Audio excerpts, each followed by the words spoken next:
ಪ್ರೀತಿಯ ವೀಕ್ಷಕರೇ ನಮಸ್ಕಾರ. ನಾವು ಈ ಹಿಂದೆ ಟಾಪ್ 10 ಕಡಿಮೆ ಖರ್ಚಿನ ದೇಶಗಳ ಪ್ರವಾಸದ ಬಗ್ಗೆ ವಿಡಿಯೋ ಮಾಡಿದ್ದೇವೆ. ಆ ವಿಡಿಯೋಗೆ ಹಲವಾರು ಜನ ಸನಾತನ ಹಿಂದೂ ಧರ್ಮದ ಸಂಸ್ಕೃತಿಯ ದೇಶದ ಪ್ರವಾಸದ ಬಗ್ಗೆ ತಿಳಿಸಿ ಎಂದು ಕಮೆಂಟ್ ಮಾಡಿದ್ದರು. ಅವರಿಗಾಗಿ ಈ ವಿಡಿಯೋವನ್ನು ಮಾಡುತ್ತಿದ್ದೇವೆ. ಹಿಂದೂಗಳು ವಿದೇಶ ಪ್ರವಾಸ ಮಾಡಲು ಬಯಸಿದರೆ ಈ 5 ದೇಶಗಳಿಗೆ ಹೋಗಿ.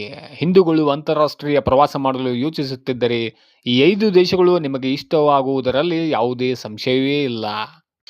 ಭಾರತದಿಂದ ಭೇಟಿ ನೀಡಲು ಅಗ್ಗದ ದೇಶಗಳನ್ನು ಹುಡುಕುವವರಿಗೆ ಅತ್ಯುತ್ತಮವಾದ ಆಯ್ಕೆಗಳನ್ನು ನಿಮ್ಮ ಮುಂದೆ ನಾವು ಇಟ್ಟಿದ್ದೇವೆ. ಹಿಂದೂಗಳು ಧಾರ್ಮಿಕ ಅಂತಾರಾಷ್ಟ್ರೀಯ ಪ್ರವಾಸ ಮಾಡುವವರಿಗೂ ಇದು ಹೇಳಿ ಮಾಡಿಸಿದ ಸ್ಥಳವಾಗಿದೆ. ಏಕೆಂದರೆ ಇಲ್ಲಿ ಸಾಕಷ್ಟು ಭವ್ಯವಾದ ಹಿಂದೂ ದೇವಾಲಯಗಳಿವೆ. ಯಾವೆಲ್ಲ ದೇಶಗಳು, ಅಲ್ಲಿನ ಪ್ರಮುಖ ಆಕರ್ಷಣೆಗಳು ಹಾಗೂ ಅಲ್ಲಿನ ಪ್ರಯತ್ನಿಸಬೇಕಾದ ಚಟುವಟಿಕೆಗಳು ಯಾವುವು ಎಂಬುದನ್ನು ಈ ವಿಡಿಯೋದಲ್ಲಿ ನೋಡೋಣ ಬನ್ನಿ ಸ್ನೇಹಿತರೆ.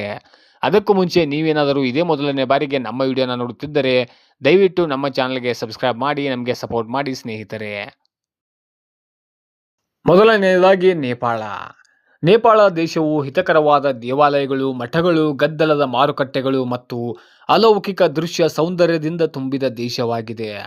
ಭಾರತದಿಂದ ಬಜೆಟ್ ಸ್ನೇಹಿ ಪ್ರವಾಸ ಮಾಡುವವರಿಗೆ ನೇಪಾಳ ಬಹಳ ಉತ್ತಮ ಆಯ್ಕೆಯಾಗಿದೆ. ಇನ್ನು ವೀಸಾ ಇಲ್ಲದೆ ಕೂಡ ಭಾರತೀಯರು ನೇಪಾಳಕ್ಕೆ ಪ್ರವಾಸವನ್ನು ಯೋಜಿಸಬಹುದು. ಅಲ್ಲಿನ ಪ್ರಮುಖ ಆಕರ್ಷಣೆಗಳು ಯಾವುವು ಎಂದರೆ ಪೋಖರಾದಲ್ಲಿ ಬಂಗಿ ಜಂಪಿಂಗ್ ಪ್ರಯತ್ನಿಸಿ, ಪಶುಪತಿನಾಥ ದೇವಾಲಯಕ್ಕೆ ಭೇಟಿಯನ್ನು ನೀಡಿ ಮತ್ತು ಸಾಗರ ಮಾತಾ ರಾಷ್ಟ್ರೀಯ ಉದ್ಯಾನವನಕ್ಕೆ ಹೋಗಿ, ಪಟಾನ್ ಪ್ರಾಚೀನ ಪಟ್ಟಣಕ್ಕೆ ಹೋಗಿ ಮತ್ತು ಬೋಟೆ ಕೋಶಿಯಲ್ಲಿ ರ್ಯಾಫ್ಟಿಂಗ್ ಮಾಡಿ. ಇವೆಲ್ಲವೂ ನಿಮಗೆ ಅತ್ಯುತ್ತಮವಾದ ಆಕರ್ಷಣೆಯನ್ನು ನೀಡುತ್ತವೆ. ಮತ್ತು ಮುಂದಿನದಾಗಿ ಶ್ರೀಲಂಕಾ.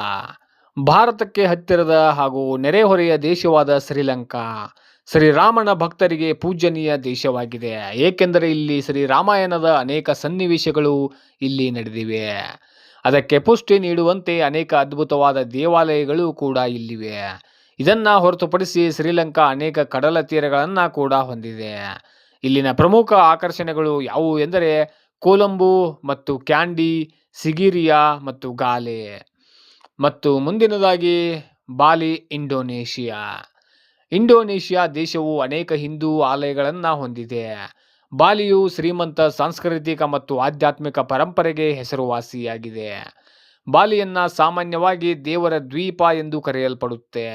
ಈ ನಗರವು ಭೇಟಿ ನೀಡಲು ಸುಂದರವಾದ ದೇವಾಲಯಗಳನ್ನು ಮಾತ್ರವಲ್ಲದೆ ಪ್ರವಾಸಿಗರಿಗೆ ಆನಂದಿಸಲು ವಿವಿಧ ಹಬ್ಬಗಳನ್ನು ಕೂಡ ನೀಡುತ್ತೆ.